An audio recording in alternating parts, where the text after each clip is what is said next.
He gave her 24 hours. She used 10 minutes. She left with one bag, one plan, and a secret she never told him, a child carrying his eyes and her courage. Now, he has crossed 3 countries, surrendered his empire, and chosen the floor of her home in Accra over every boardroom that once made him feared. And as Abena watches this man become someone entirely new in her kitchen every morning, something impossible is beginning to wake inside her.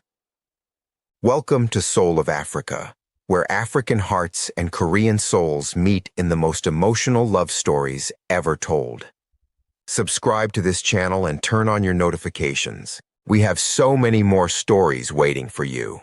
If you are new to this story and want to know how it started, please check out the first part. The link is in the comments section. The guest room had a window that faced east.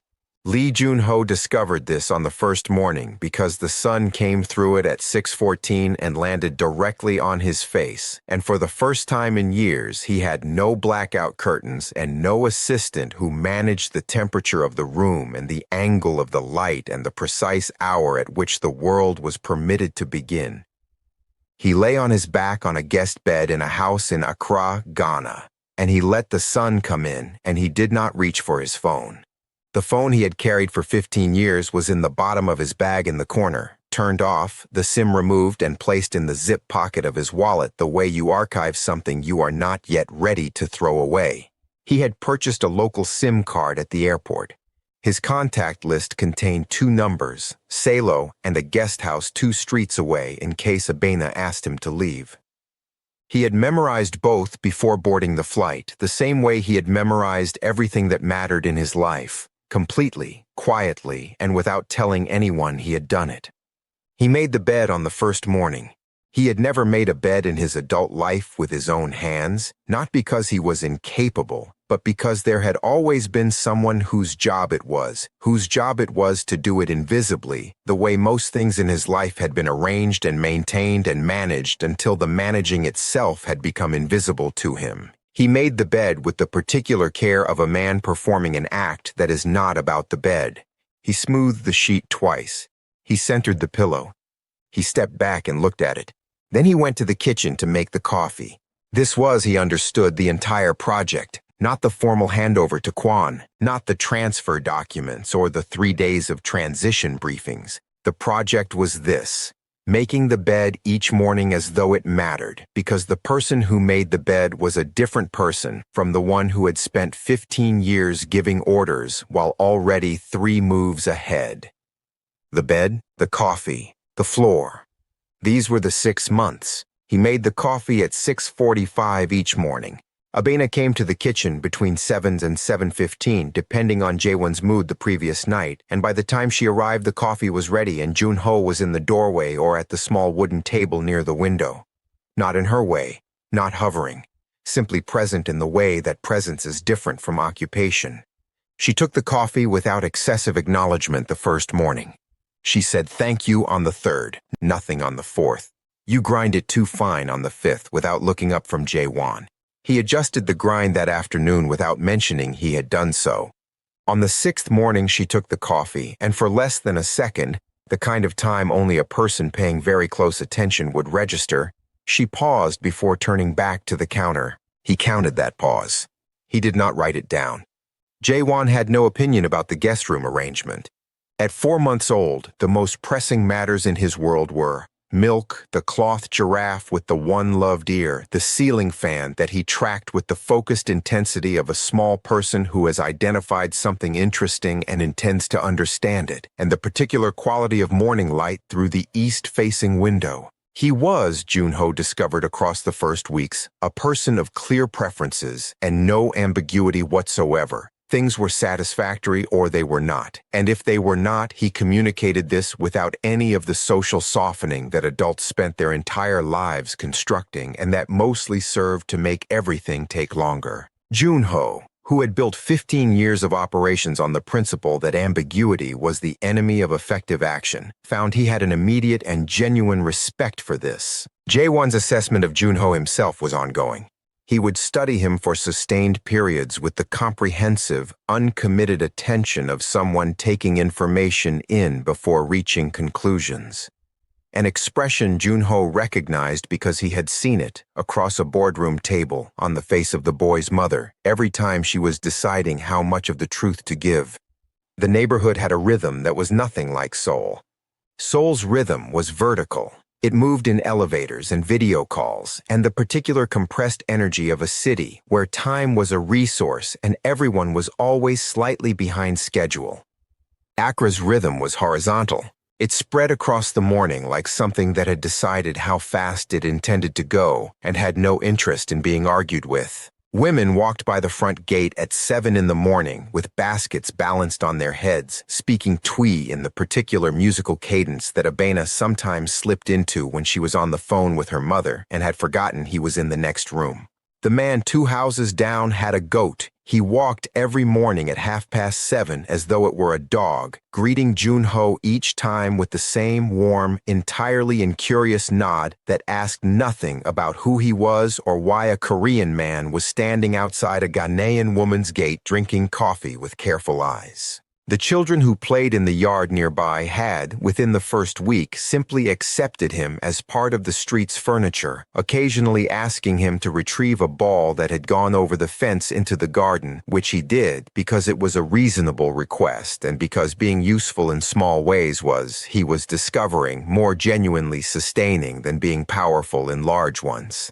Abena's friend Mafia arrived on the 4th day with a pot of groundnut soup and a set of questions disguised as conversation. She was a compact, sharp-eyed Ghanaian woman in her early 30s with the efficient warmth of someone who has lived long enough to know exactly which people are worth her attention. She sat at Abena's kitchen table and talked about the new road being built 3 streets over and her cousin's upcoming wedding and the price of yams at the Tuesday market. And the entire time she talked, she was watching Joon-Ho the way a structural engineer watches a building they have been asked to certify, looking for the crack that runs deeper than the surface, assessing load-bearing capacity, deciding whether to trust the whole thing with weight.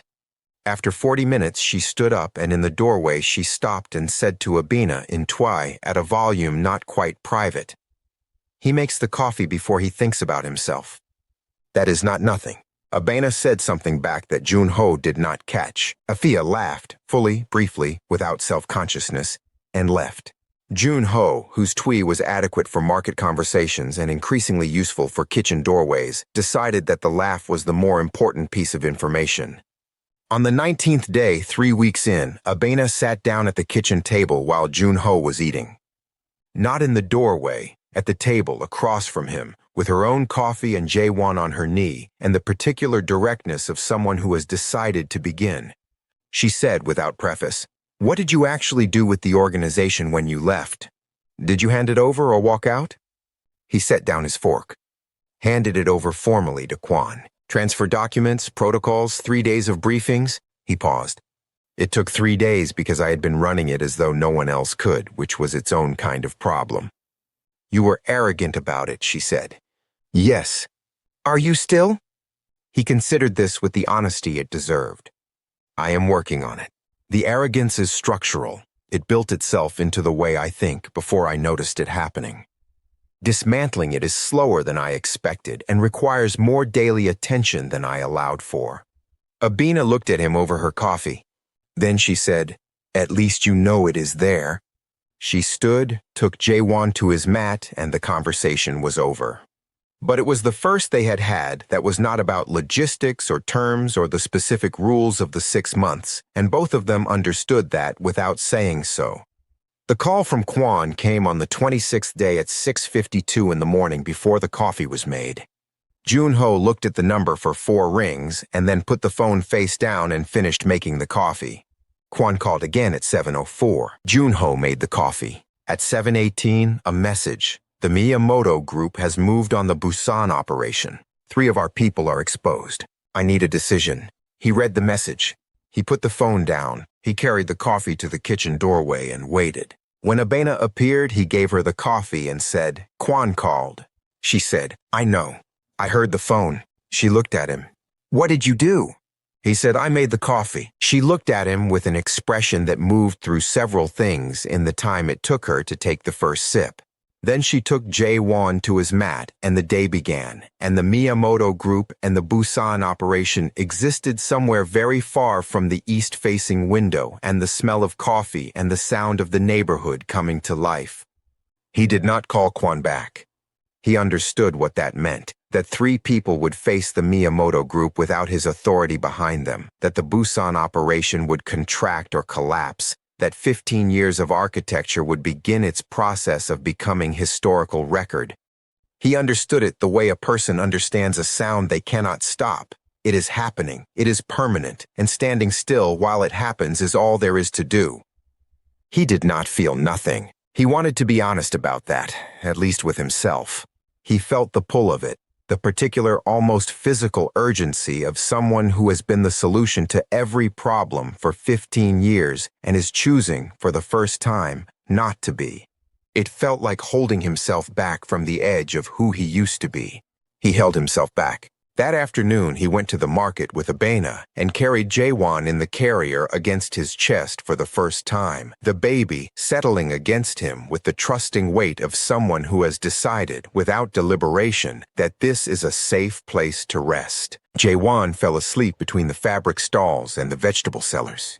The weight of a sleeping infant was, Joon-Ho discovered, a more effective anchor than anything he had ever owned. The weeks moved differently in Accra than they had in Seoul. In Seoul, time had been a resource, managed, allocated, tracked.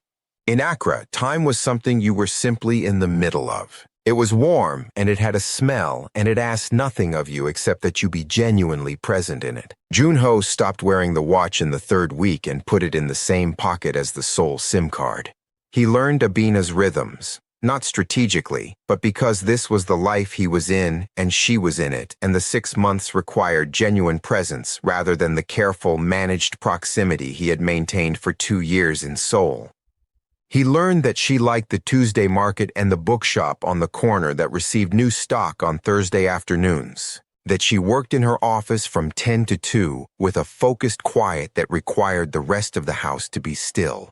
That she had a specific way of sitting when a problem genuinely interested her, one knee drawn up, chin in her hand, the pen making small circles on whatever surface was nearby, that he had seen in 2 years of boardrooms and had never asked about. He asked about it now, on a Wednesday in the 4th week. She looked at him as though he had said something in the wrong language. Then she said, "It helps me stay inside the problem without rushing to the answer." He said, "I know the feeling." She looked at him differently after that. Not more warmly, but differently, with the slight recalibration that happens when something you believed about a person turns out to be more complicated than you allowed for. Kwon arrived on the 63rd day. Alone, which Joon-Ho had expected, Kwon had always understood the grammar of respect. He came to the end of the street and sent one message. "I am at the corner. You do not have to come out, but I think you want to hear this." Joon-Ho told Abena where he was going and why. She said without hesitating, 1 hour. He walked to the corner. Kwon looked different outside the architecture of the organization that had always framed him. Smaller somehow, the way powerful things are always reduced when you encounter them outside the context that makes them powerful. He was wearing civilian clothes, which Joon-Ho had not seen in 15 years working alongside him. "The Miyamoto situation resolved," Kwon said. "The Busan team found their own way through it." "I know," Joon-Ho said. "I have been following it." "Then you know the Nakamura group made their move last month and the Geneva accounts are now exposed. If someone with your authorization does not act in the next 30 days... Kwon. One word. One register. The conversation closed. Kwon went quiet. "I understand what happens without my authorization. I made that choice knowing exactly what it costs. I am not reversing it." Kwon looked at him for a long time. The neighborhood moved around them. Children, the man with the goat, the women with the baskets, the warm, unconcerned life of a street that has no interest in international financial operations. Finally, he said, "You are not coming back." "No? Not even if..." "No?" A pause. Then Kwon said, 15 years, not as an accusation, as an acknowledgement. The weight of something genuinely real. "I know," Joon-Ho said. "Thank you for those years, without qualification." Kwon looked at the house at the end of the street. He said, "She must be extraordinary." Joon-Ho said, "She has nothing to do with this decision." "I mean, she has everything to do with it, but not in the way you mean.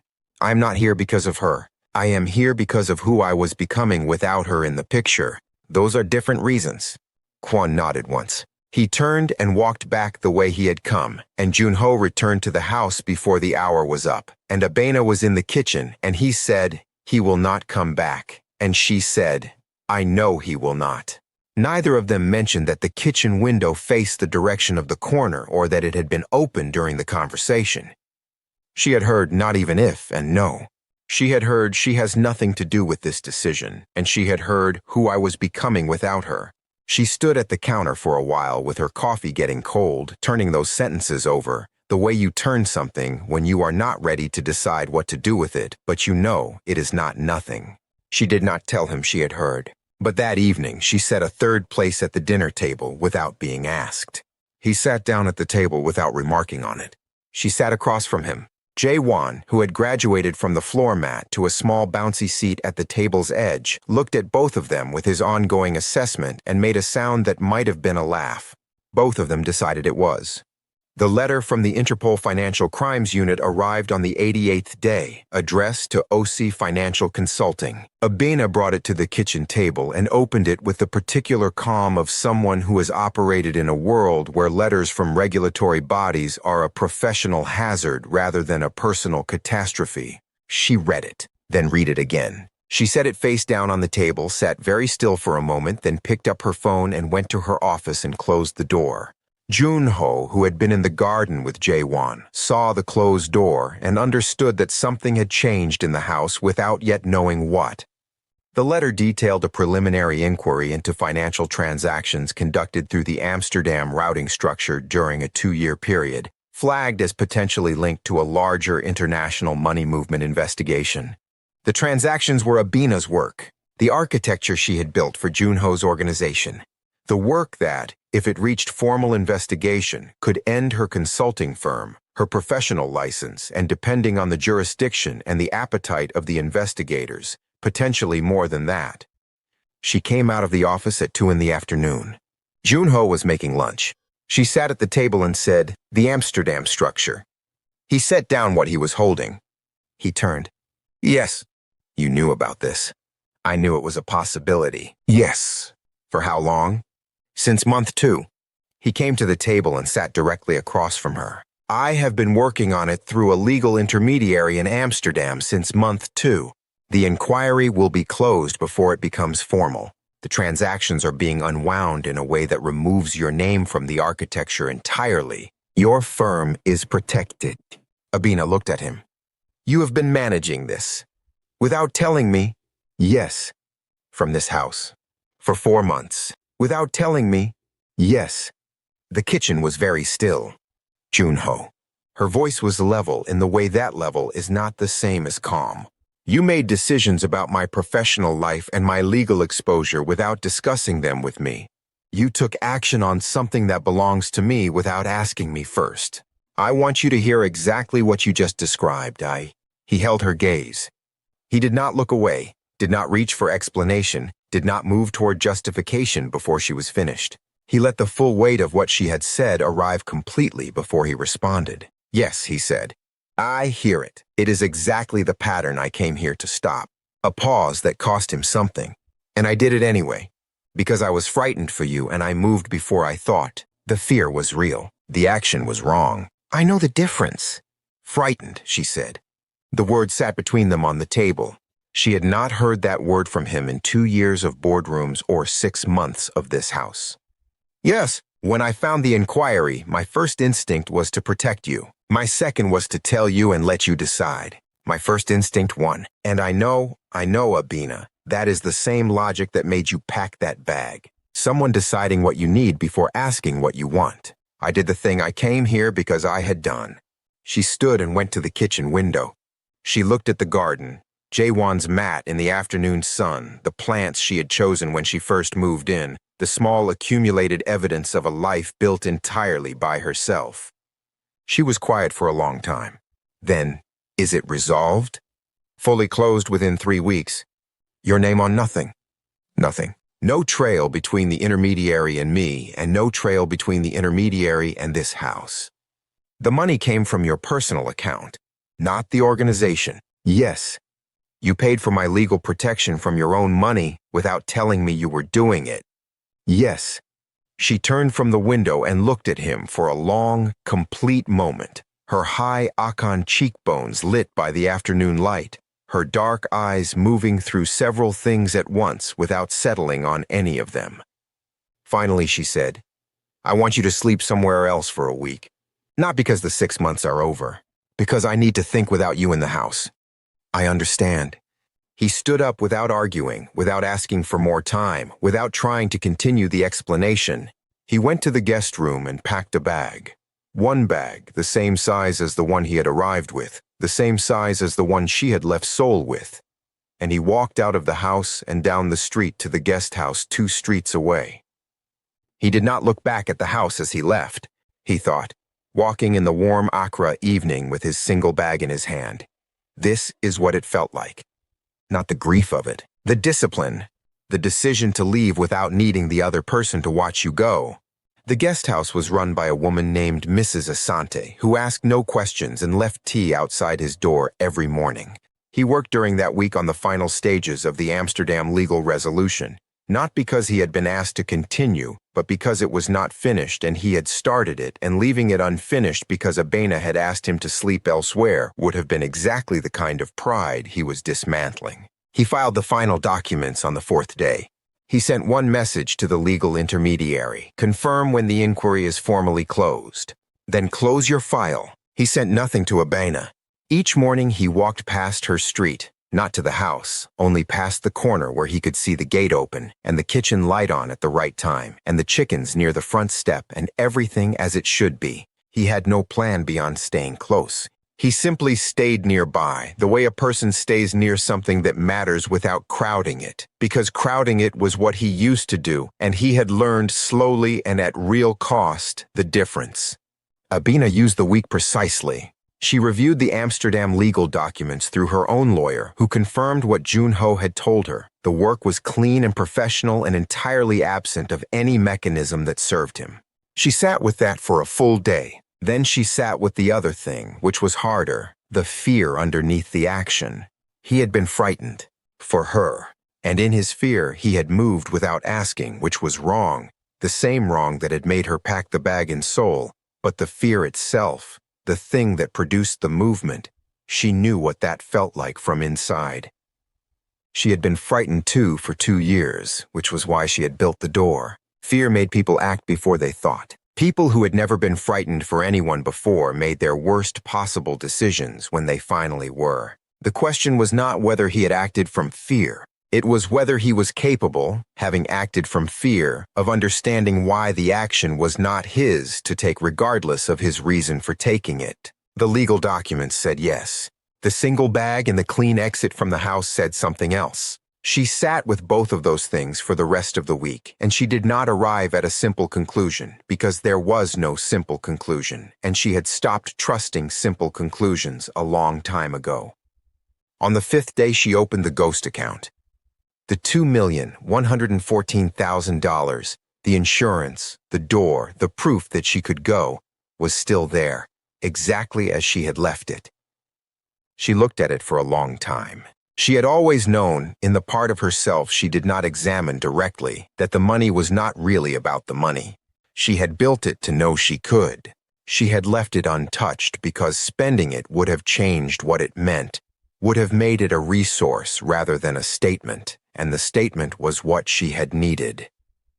But now, sitting in her office with Jae-won asleep in the next room and Joon-Ho 2 streets away making no demands on her time or her decision, she understood something she had not allowed herself to understand before.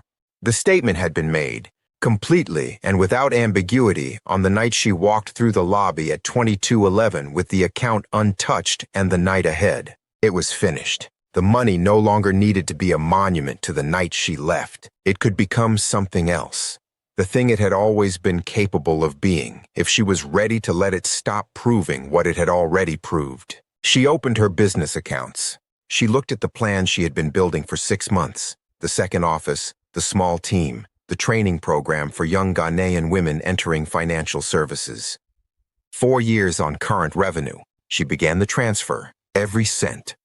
He knocked on the 7th day, 10 in the morning, the time she had always been most herself. She opened the door.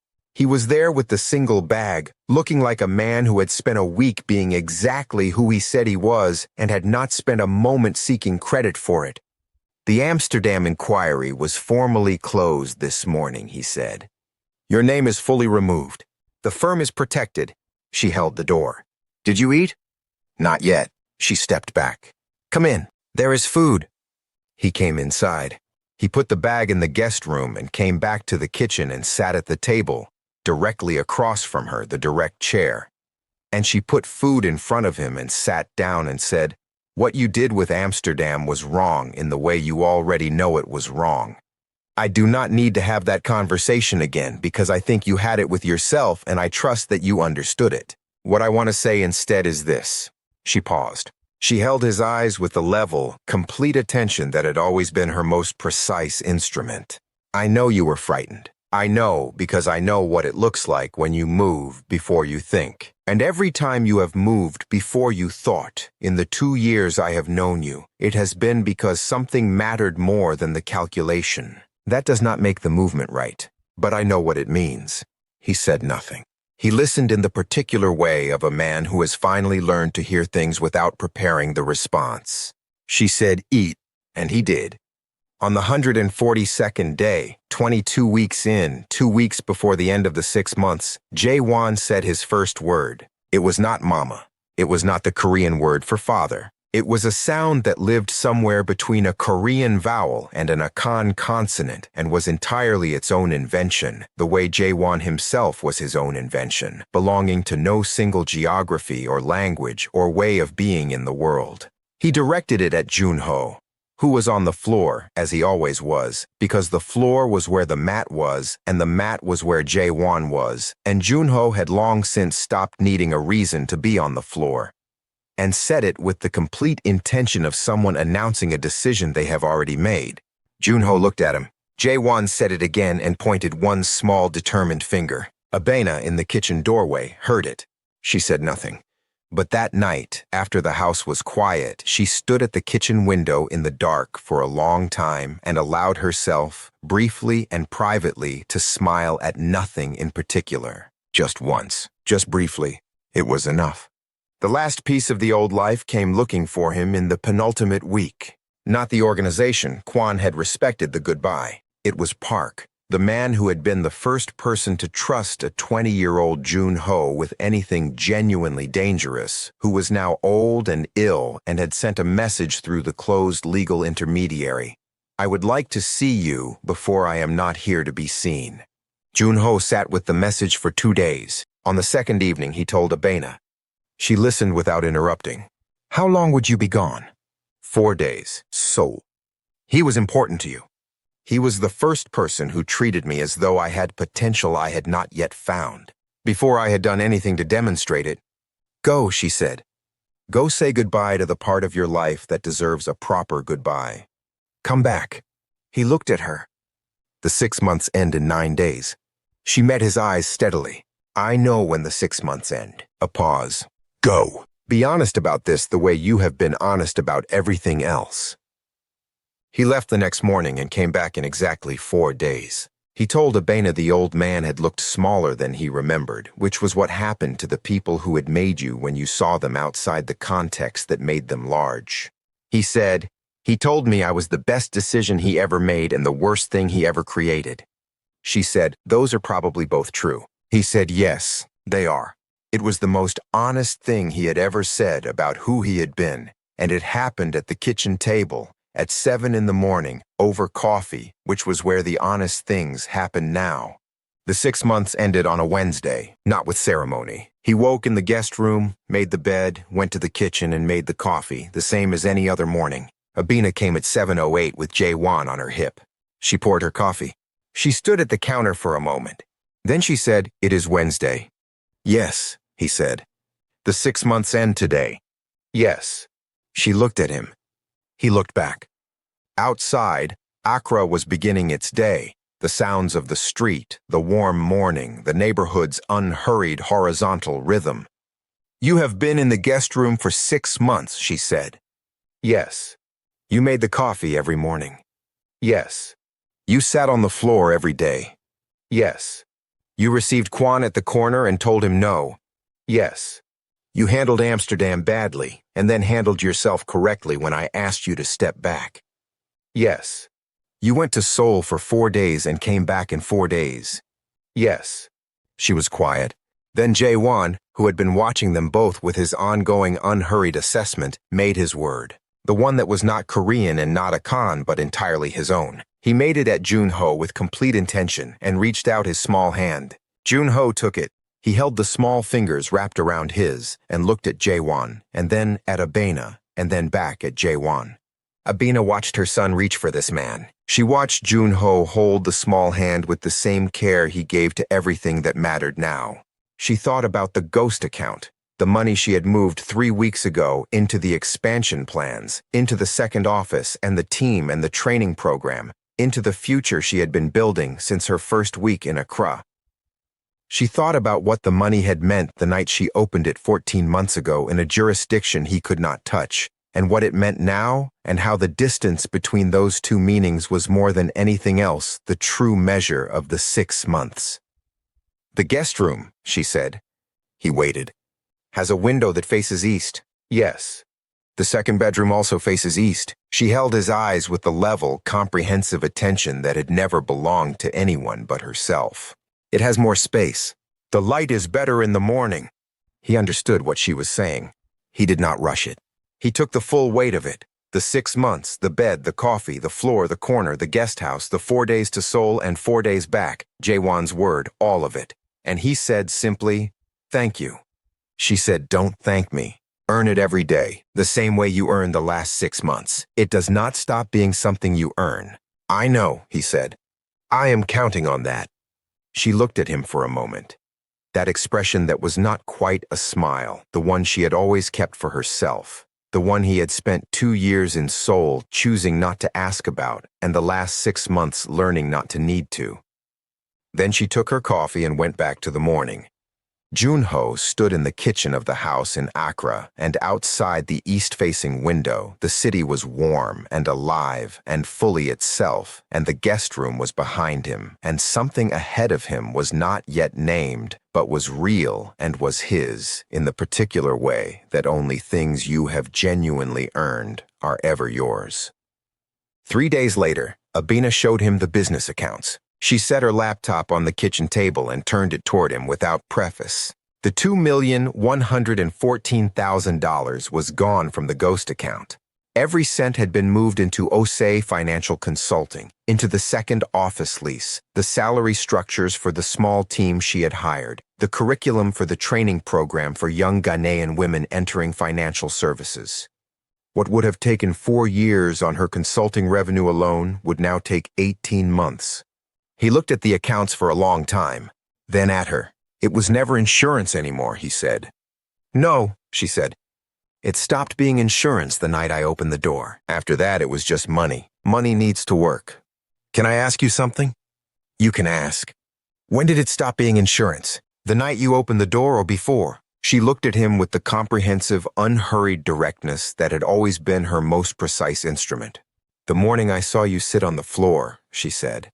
She closed the laptop and went back to work, and the kitchen was warm and still, and outside the east-facing window Accra was going about its day, and Lee Joon-Ho sat at the table and understood that the number he had been counting for 6 months had finally, completely been crossed out. Not replaced by another number, simply finished. The count was done. Something else had begun. So here is where part 2 leaves you. Not at a clean resolution, because love that has been this honest does not resolve cleanly. It simply continues, every day, requiring the same things it required on the first morning. Lee Joon-Ho is no longer in the guest room. He is in a house in Accra with an east-facing window, and he makes the coffee every morning, and he sits on the floor, and he earns, daily, without ceremony, without any guarantee of a particular outcome, the right to be in this life. Abena Osei built a door and walked through it, and the door led here, to a firm she owns and is expanding, to a child who has his father's eyes and her stubbornness, and his own particular word for the man who sits on the floor, to a man who learned that the most powerful thing he ever did was put the bag down and stay. But here is what this story has not yet done. There is one conversation that has not happened, not in the kitchen, not at the corner, not in the guest house, not at the table on the morning the 6 months ended.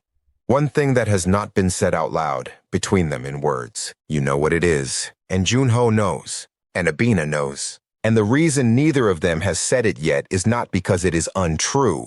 It is true. It has been true for longer than either of them has yet admitted to themselves. But some words, once spoken, make everything that came before them permanent. And both of them are still deciding if they are ready for permanent. Part 3 is coming. And the only question left is this. When Joon-Ho finally says the thing that has been in the room since the morning he carried a cup of coffee 2 floors down in a Seoul building and set it on her desk without explanation. When he finally says it in words in the kitchen, in this life they have both chosen, does Abena say it back? Leave your answer in the comments and subscribe, because that conversation is the one this entire story has been building toward from the very first morning. And when it comes, you are not going to want to have missed a single word of what came before it.